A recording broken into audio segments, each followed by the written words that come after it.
everyone, welcome to week 5 of sock season, October 29th through November 4th, 2023. I'm Carol, host of a Stitch in Time podcast, and I can be found on Ravelry as Knits and Pearls.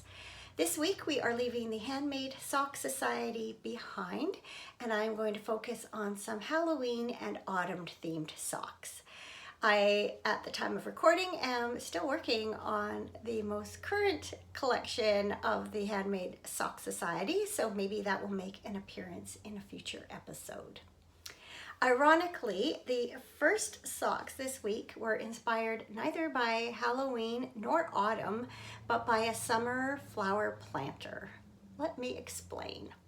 So I received this yarn from a Sweet Georgia Yarns grab bag sale. It is the Cash Luxe Fine base in the Modern Mandarin colorway. And when I opened up my package, I wasn't that excited about this skein. It didn't really grab me, pun intended. But then in 2017, in the summer, I bought a flower planter and I realized that it perfectly matched this yarn. And I figured if nature could put these colors together, then so could I. I don't remember if I started knitting them as plain vanilla socks or if I chose the monkey sock pattern right off the bat. But I really like how they turned out. So this is the monkey pattern by Cookie A. I think everybody and their dog knows about this sock pattern. And the great thing about it is it can be knit with just about any yarn and it knits up beautifully. I subbed in a short row heel using some yarn, also I believe Cash Luxe in the persimmon colorway. I don't remember what I knit with it originally, but I obviously had some left over.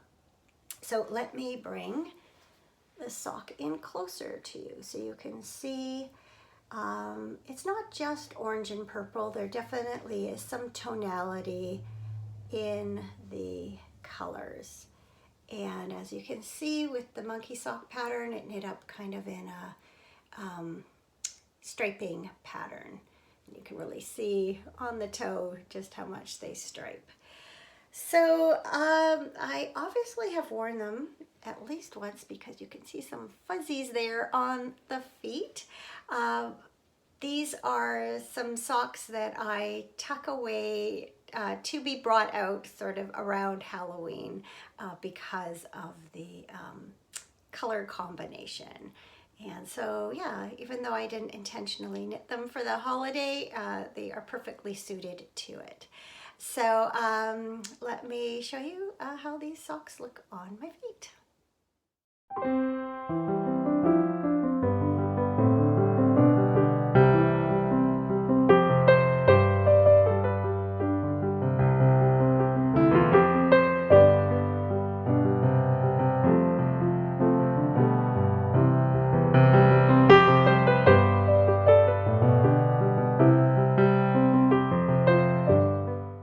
Next up are the Little Pumpkin Socks by Sabine Rupert, or as I called them on Ravelry, a few little pumpkins, because rather than putting the pumpkin motifs all around the sock as was intended, I limited them to one stripe down the side of each sock. I knit these from Cherry Tree Hill Super Sock Select in the Melon of Troy colorway back in October of 2017 as part of the Grocery Girls Sock Bash. Let me bring these in and you can see the details a little better. So I think it's about a 4x2, or actually it's not even an even rib. There's some are 3x2, some are 4x2, I think. There's this pumpkin motif here, an eye of partridge heel, and then if you turn the sock around, it just looks like a plain stockinette sock. I limited the pumpkins to just one stripe because the yarn, as you can see, is quite busy, and I thought that it detracted from the pattern. It's interesting when I hold these up on camera, I can see the spiraling orange stripes going down each leg, and it's not something I noticed in real life. That's funny how the camera can bring things like that out. In any case, I've had these obviously for a few years, and I do pull them out to wear around Halloween each year. So why don't I show you what they look like on my feet.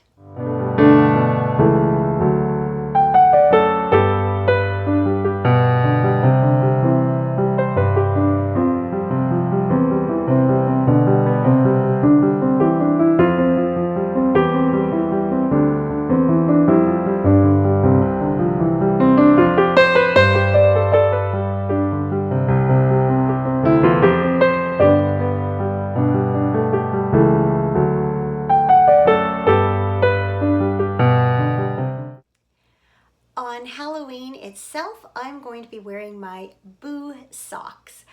I bought this very fun and unique yarn at Knit City, Vancouver from Sea Turtle Fiber Arts. This is the Ridley sock base in the Boo colorway.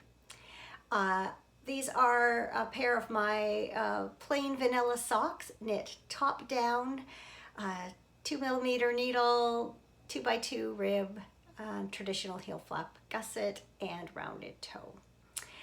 Let me bring this in closer so you can get a look at this crazy fun yarn. And yes, the orange and purple are as bright as they appear on screen. Look how fun is that. Also feels nice and soft and cushy on my feet. So let me give you a look at me showing off these socks.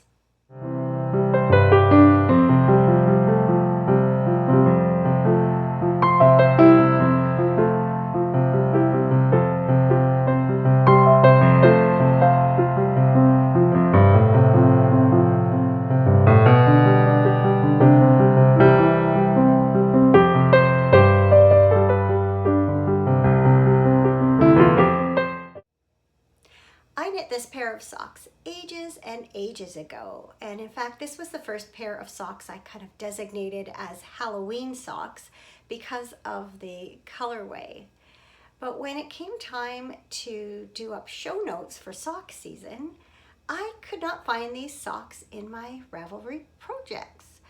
And yet I knew I had purchased the yarn and knit the socks sometime after I had joined Ravelry. So there was a bit of a mystery to solve. I eventually found a photo of me wearing the socks in the backlog of my Flickr photos. And then I was able to find several forum posts from the Sock Knitters Anonymous group that referred to this yarn. And from there, I was able to determine that I knit these socks back in December of 2009. The yarn is Cherry Tree Hill in the Inspiration Orange colorway. And there's a story behind this yarn. So way back then, the owner of Cherry Tree Hill yarn, I think her name was Cheryl, if I'm remembering correctly, she had a bit of a contest for Sock Knitters Anonymous members. And she put up a number of different colorways, and we had the chance to name them. And then I think she either did a draw or maybe picked the one she liked the best. And in any case, you had a chance to win a skein of your yarn. And then after those were awarded, members had a chance to purchase the limited number of special edition skeins. So my suggestion of Inspiration was chosen for this yarn. And so of course I had to buy a skein of, quote, my yarn. So that's how I came to own this yarn. This yarn that I used for my little pumpkins socks was also part of that special edition line. So let me bring this in closer. This, I haven't counted the stitches. I'm going to guess it's a 64 stitch. top down sock with a short row heel and a rounded toe. So nothing fancy, but I like the way that the yarn knit up in these micro stripes, and as you can see, the colors are just perfect for fall and the Halloween season. So why don't I model these for you?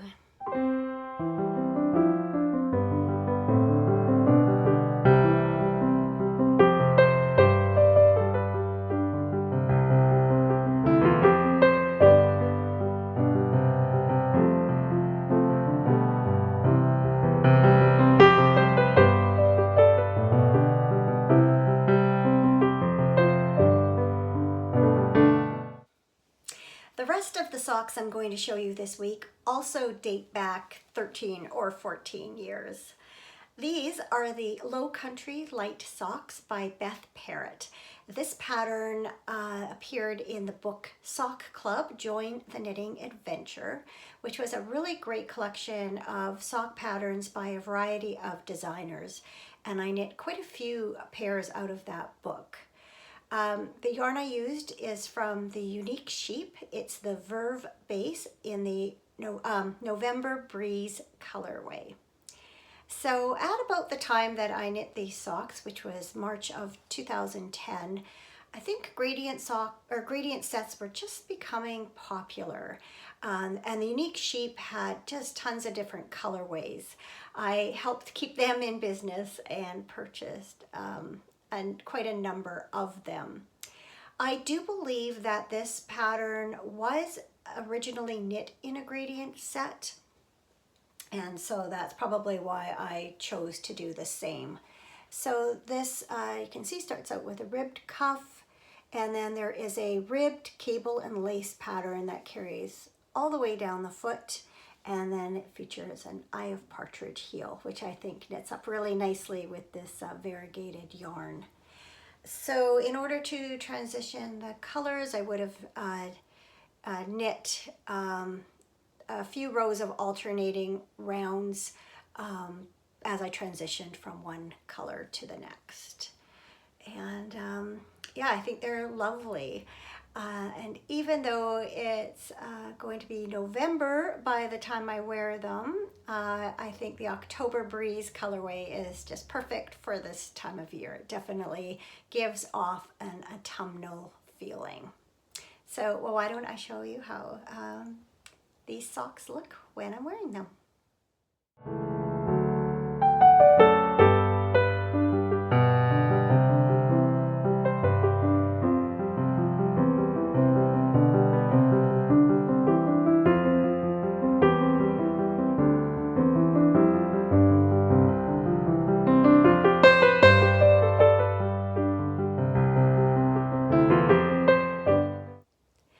This next pair of socks is even older. I knit these between May and July of 2009. These are the Copper Penny Socks by Nancy Bush, and if memory serves me correctly, they were part of a book called Knitting Socks with Hand-Painted Yarn. I knit these with some yarn from the Alpaca Yarn Company. It's the Pacapeds base in the Fireside colorway, which I think is just the perfect name for this colorway with its warm brown and gold and orange and red. So I'm going to bring these in so you can hopefully see this cabled and lace pattern that runs all the way down the sock.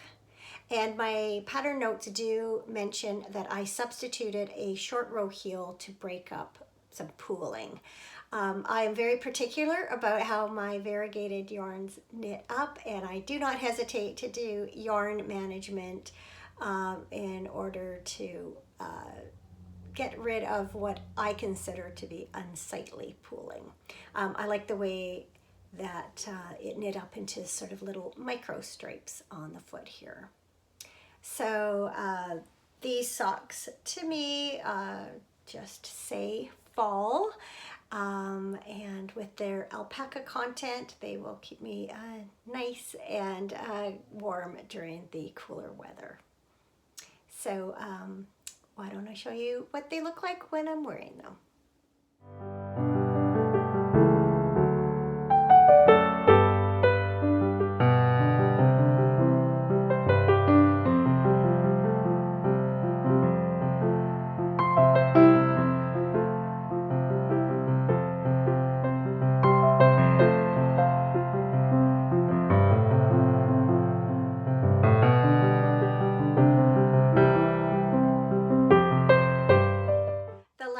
pair of socks for this week was also knit back in 2009.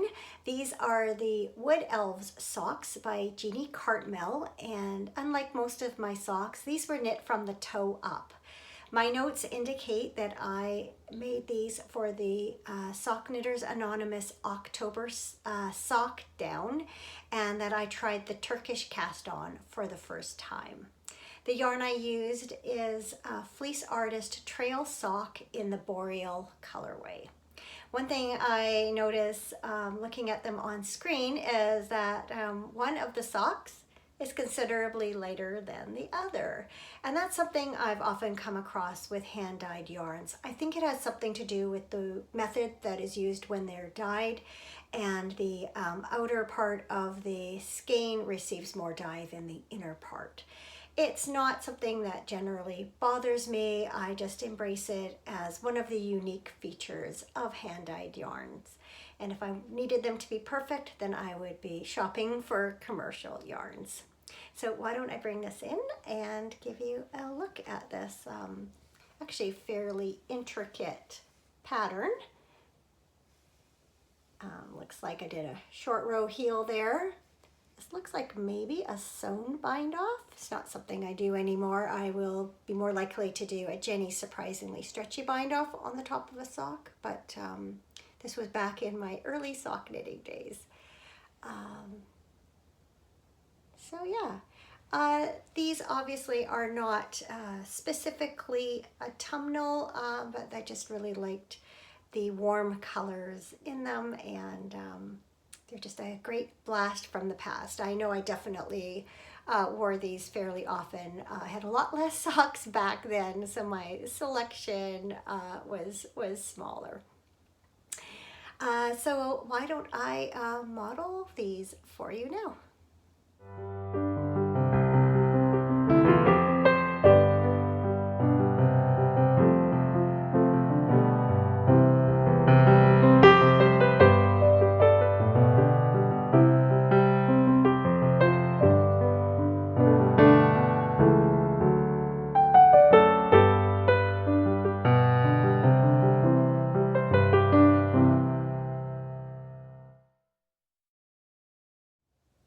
And that brings week 5 of sock season to an end. I will provide links to my Ravelry project pages for all the socks that I showed you today, including this pair. I've created a new page.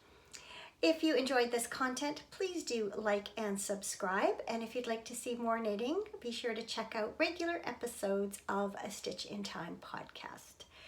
Thanks so much for joining me on this journey down memory lane during Socktober this year, and stay tuned for future episodes of Sock Season. See you soon. Take care until then.